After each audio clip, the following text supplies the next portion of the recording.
Novel, Ancient True Human, Remake, Chapter 4, Subterranean Fortune, Ancient Opportunity. The sun had climbed high, its radiant light illuminating Green Mao Mountain. The mountain mist, not overly dense, was easily pierced by the morning rays like sharp swords, dissipating in an instant. More than 115-year-old youths had now gathered before the clan leader pavilion. The clan leader pavilion stood majestically at the very heart of the village, rising 5 stories high, its eaves curving gracefully, its exterior imposing, guarded by heavy forces. In front of the pavilion lay a spacious courtyard, while within, the ancestral spirit tablets of the Gu Yue Clan were enshrined. Each generation's clan leader resided and worked here. Whenever a grand ceremony or a sudden major event occurred, this was also the meeting place for elders to discuss and deliberate. It was undeniably the center of power for the entire village. Good. All of you have arrived on time. Today is the Aperture Opening Ceremony, a monumental turning point in your lives. No need for further words. Follow me. The elder in charge of the academy, his beard and hair a distinguished white, his spirit vibrant, spoke aloud. He led the youths into the clan leader pavilion. However, the group did not ascend the floors but passed through a large door in the main hall, then descended below. Following a dark, winding stone staircase, everyone gradually entered a deep subterranean cave. The youths couldn't help but exclaim in surprise. The cave was adorned with dazzling beauty, its stalactites shimmering with brilliant, multicolored light. Red, green, blue, indigo, violet. These radiant hues shone upon the youth's tender faces, creating a fantastical, rainbow-like spectacle. Fang Yuan, blended into the crowd, quietly observed everything. Hundreds of years ago, he thought to himself, the Gu Yue clan migrated from the central continent to the southern border, establishing their village on this Green Mao Mountain precisely because they coveted the spiritual spring hidden deep within this cave. This spiritual spring produced a vast quantity of primeval stones, which could be said to be the very foundation of the Gu Yue village's prosperity. After several hundred steps, the space grew increasingly dim, and simultaneously, the faint murmur of flowing water could be heard. Rounding a bend, a subterranean river, more than 3 zhang wide, appeared before everyone's eyes. Here, the light from the stalactites had completely vanished. Yet in the darkness, the flowing water itself emitted a faint, ethereal blue glow, looking like a mystical Milky Way in the deep night. The river flowed from the deepest, darkest part of the cave, utterly transparent, allowing one to see small schools of fish, lush green aquatic plants, and even the sand and stones at the riverbed. On the other side of the river lay a vast, boundless sea of flowers. These were moon orchid flowers, a species deliberately cultivated by the Gu Yue clan. Their petals were soft as a crescent moon, displaying an elegant, pale blue hue. Their stems were like jade, and their stamens shimmered, like countless pearls reflecting a gentle, soft light. At first glance, in the abyssal darkness, the sea of flowers on the riverbank resembled a colossal emerald carpet, adorned with countless luminous gems. Moon orchid flowers are the primary ingredient for refining many crucial gu worms. This sea of flowers can be said to be the clan's largest cultivation environment. Fang Yuan affirmed inwardly, understanding every detail intimately. So beautiful, truly magnificent. The youths, each and every one, had their horizons broadened, their eyes shining with both excitement and anticipation. All right, listen for your name below.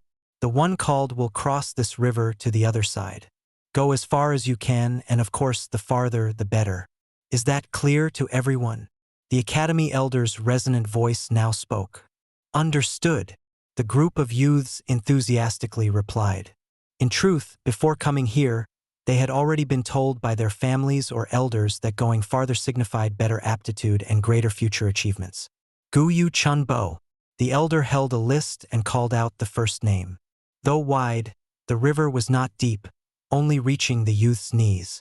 Chun Bo's face was solemn as he stepped onto the flower carpet on the riverbank.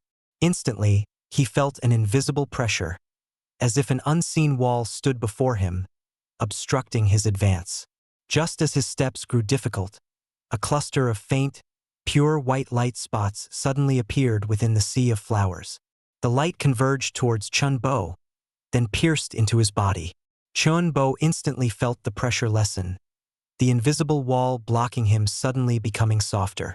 He gritted his teeth, forcing himself forward, struggling to advance. After taking 3 steps, the pressure before him intensely increased again, similar to the wall from before, preventing him from moving even an inch further. Seeing this, the elder sighed. On the spot, he both recorded and stated, Gu Yue Clan Bo, 3 steps. No Gu Master aptitude. Next, Gu Yue Zao Xie. Chun Bo's face immediately turned pale. He clenched his teeth, crossed the river, and returned to his original spot. Without aptitude, he could only live as a mortal from now on, occupying the lowest status within the clan. His body swayed precariously, the immense blow crushing the hope of a lifetime. Many looked at him with pity, but even more focused their attention on the second youth to step onto the other side. Unfortunately, this youth also only managed to take 4 steps, possessing no aptitude. Not everyone had cultivation aptitude. Generally, among 10 people, 5 being able to cultivate was already considered good. Within the Gu Yue clan, this proportion was slightly higher, reaching 6 out of 10. This was because the Gu Yue ancestor, the first-generation clan leader, was a legendary and renowned powerhouse. Due to his cultivation, his bloodline contained inherited power. Gu Yue clansmen, by virtue of his bloodline, thus possessed generally high aptitudes. The consecutive situation of 2 individuals having no aptitude caused the other elders, who were secretly observing, to show grim expressions. Even the seasoned Gu Yue clan leader slightly furrowed his brow. Just then, the academy elder called out the 3rd name, Gu Yue Mo Bei. Here! A horse-faced youth in coarse cloth clothes lightly shouted, stepping out from the crowd. His physique was tall and robust, far stronger than his peers, exuding a sense of might. He crossed the river in 2 or 3 strides and stepped onto the other bank. 10 steps, 20 steps, 30 steps, continuous faint lights endlessly entered his body. After reaching 36 steps, he finally could not advance further. The youths across the river watched with wide eyes and agape mouths. The academy elder exclaimed joyfully, Excellent, Gu Yue Mo Bei, grade B aptitude. Come here, let me examine your primeval sea. Gu Yue Mo Bei returned to the academy elder's side. The elder extended his hand, placed it on the youth's shoulder, closed his eyes in focused examination, then withdrew his hand, nodded, and recorded on paper, Gu Yue Mo Bei, 6.6% primeval C, entering the special grade B cultivation group.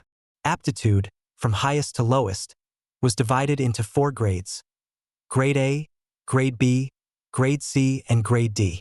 A Grade D aptitude youth, if nurtured for 3 years, could advance to seasoned rank 1 Gu Master, becoming the foundation of the clan. A Grade C aptitude youth, if nurtured for 2 years, could mostly become a rank 2 Gu Master, becoming a core existence of the clan. A Grade B aptitude youth would receive special protection from the clan. They were often cultivated to become future elders, taking only 6 or 7 years to become a rank 3 Gu Master. As for a Grade A aptitude, even if only one appeared, it was a tremendous fortune for the entire clan. They had to be carefully cared for, and all resources poured into their cultivation. In about 10 years, they could become a rank 4 Gu Master, capable of contending for the clan leader position. In other words, this Gu Yue Mo Bei, once he matured, would certainly be a future elder of the Gu Yue clan. No wonder the academy elder chuckled with delight, and the other elders, who had been secretly observing, breathed sighs of relief, then cast envious glances towards one of the elders among them. This elder also had a horse-like face. He was Gu Yue Mo Bei's grandfather, Gu Yue Mo Chan. His face was already beaming with a proud smile, and he provocatively glanced at his rival elder. How about it? My grandson isn't bad. Is he? Gu Yue Qilian? Elder Gu Yue Qilian, with his red hair, coldly snorted at this moment, not bothering to reply, his face gloomy and extremely displeased. After half an hour, half of the youths had already stepped onto the flower C. Quite a few grade C and grade D aptitudes appeared. Naturally, those with no aptitude still accounted for nearly half. Alas, the bloodline grows thinner, and in recent years, the clan has not produced any rank 4 powerhouses to strengthen the bloodline. The 4th generation clan leader was the only rank 5 powerhouse, but he perished with the flower wine monk, leaving no bloodline descendants. The aptitude of the younger generation of the Gu Yue clan grows weaker and weaker. The clan leader sighed deeply, his eyes revealing worry. Just then, the academy elder called out, "Gu Yue Chi-chung." Hearing this name, the elders all looked towards Gu Yue Chi-lien, for this was his grandson. Gu Yue Chi-chung was short, with a pockmarked face, clutching his fists tightly, his face drenched in sweat, appearing extremely nervous. He stepped onto the other bank, and light spots entered his body, continuously walking for 36 steps before finally stopping. "Another grade B!" the academy elder exclaimed, full of excitement. The youth stirred, all casting envious glances towards Gu Yue Chi-chung. "Ha ha ha! 36 steps, 36 steps!" Gu Yue Chi-lien shouted, glaring provocatively at Gu Yue Mo-chun. This time, it was Gu Yue Mo-chun's turn to have a pale, extremely displeased face. "Gu Yue Chi-chung eh?" Amidst the crowd, Fang Yuan, deep in thought, gently stroked his chin. In his memories from his previous life, this person was severely punished by the clan for cheating during the Aperture Opening Ceremony. In reality, Gu Yue Chi-cheng's aptitude was only grade C, but his grandfather, Gu Yue Chi-lien, had secretly intervened to help him fake it, hence the false appearance of grade B aptitude. In truth, to cheat in this aptitude test, Fang Yuan calculated he had over 10 methods, some far more perfect and harder to detect than Gu Yue Chi-cheng's. If he were to display grade B or even grade A aptitude, he would certainly receive the clan's full cultivation support, and cultivation resources would pour in like a flowing spring. However, firstly, the time since Fang Yuan's rebirth was too short. In his current state, it would be difficult to perfectly prepare a deceptive method. Secondly, even if he successfully cheated, his true cultivation speed in the future would be impossible to hide, and prolonged deception would eventually expose his true nature. But Gu Yue Chi-chung was different. His grandfather was Gu Yue Chi-lien, one of the 2 most powerful elders in the clan, fully capable of covering for him. Gu Yue Chi-lien has always been in opposition to Gu Yue Mo-chun. These 2 elders represent the 2 largest power factions within the clan. To suppress his rival, he needed his grandson to possess outstanding aptitude. It was precisely because he had Gu Yue Chi-lien providing cover that Gu Yue Chi-chung could conceal his deception for a time. In my previous life's memories, if not for an unforeseen incident, this plan would not have been exposed. A sharp glint flashed in Fang Yuan's eyes, his mind rapidly working, pondering how to leverage this point to his advantage, to seize the greatest benefits for himself. Exposing it on the spot while yielding some clan rewards would offend the powerful Gu Yue Chi-lien. Absolutely not an option. In the short term, he also couldn't threaten or extort him, as his current strength was too low, which would instead invite a deadly catastrophe.